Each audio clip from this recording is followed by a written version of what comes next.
So we saw last time how Solomon, as king, kind of presided over this corrupt and exploitative bureaucracy. Now, straight away, there's an implicit challenge in here for us, isn't there? To choose carefully the king that we follow. We want a king characterized by generosity and servant heartedness rather than a king who is corrupt and greedy. But as Christians, when we find ourselves caught up in a system that is characterized by corruption and greed and exploitation, it's so easy, isn't it? It's so easy for us just to get caught up with everything that's going on and to justify that by kind of hiding behind excuses. It's everyone's doing it, right? This is just how we do things around here. Or even worse, in a way, to try to paint it with the colors of virtue. We can claim that it's just being shrewd or it's just good business sense. Now there is such a thing as good business sense, and there is such a thing as an appropriate shrewdness in our dealing with people. But to use that as a cover up for greed and exploitation, I think is a problem. I mean, Solomon is much more honest about his shortcomings. In verse 10, he just confesses it straight out. He loved money. We saw this last time, didn't we? That money was his idol. He'd been called on to love the Lord his God with all his heart, soul, mind, and strength. And he'd ended up in a place where actually he was loving money. Now, we might think you can do both, but actually, Jesus puts paid to that idea in the Sermon on the Mount. It's one of the first things he tackles in his kind of public teaching ministry. He's like, no. Love for God, love for money. These things are mutually exclusive, right? What does he say in the Sermon on the Mount? No one can serve two masters. Either he will hate the one and love the other, or he will be devoted to the one and will despise the other. You cannot serve both God and money. And this is picked up on by the apostles as well. Paul, when he's writing to Timothy, a young guy that he's training up in church leadership, he's saying, look, one of the things you're going to have to deal with, Timothy, is people who love money. This is something you will have to navigate in the life of the church. And Paul warns them, he says, the love of money is the root of all kinds of evil. And then he goes on and he says something that's really quite frightening. He says, some people who are eager for money have wandered from the faith and pierced themselves with many griefs. This love for money is something that hits at the very heart of our ability to respond to the gospel. I've spoken before about the idea that Jesus spends so much time teaching about money and teaching about how we should use money and relate to money and the spiritual dangers associated with money. He teaches so much in that because he saw that money would be his chief rival for the affections of his people. That if we were going to leave Jesus for anything, it would be for money. Now, again, I want to stress it is possible. Of course, it is possible to make money, to handle money, to earn money, to relate to money in a way that is good and right and true and godly. And we will look at that as we go through Ecclesiastes 5. But to be honest, my own feeling is that we are so immersed in financial sin and that we have simply accepted as normal so much of our society's understanding of money and vision for how it works that we've taken on board uncritically in many ways so much of our culture's attitude to and relationship with money that actually we're going to really struggle to hear and to take seriously Solomon's warnings. Now, I'll say this over and over again. The problem isn't money in itself. The problem is when we love it. I mean, it's Solomon's words, not mine. Love whoever loves money. Ecclesiastes 5:10. Now, straight away, we're going to think, yeah, this doesn't apply to me.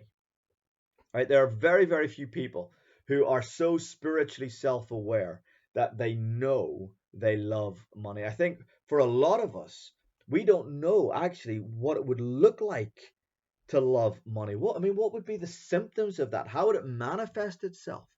And because we don't know what it looks like, or indeed what it looks like to not love money, we're not well placed necessarily to recognize this, to diagnose it in our own hearts.